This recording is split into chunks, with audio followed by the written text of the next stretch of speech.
مجموع جوابهای معادله x به توان رادیکال x رادیکال x به توان x کدام است؟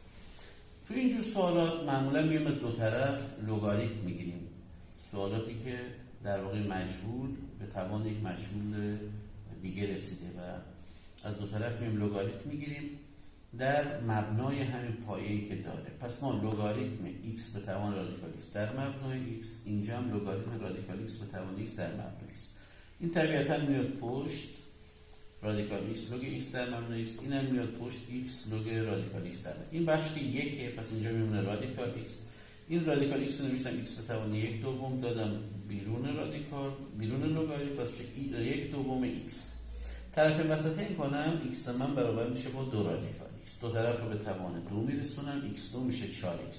این معادله رو حل میکنم، میارم این ور از x فاکتور میگیرم، یه بار x من 0 میشه، یه بار 4. x مساوی با 0 قبول نیست چون در دامنه لگاریتم وجود نداره. x با 4 قبوله، اما باید به یک نکته هم دقت بکنید که x مساوی 1 هم جواب این مسئله هستش، یعنی دقت بسیار بالایی میخواد و چون ما داریم از دو طرف لوگ میگیریم، این یکی که در دامنه نیست داره حذف میشه.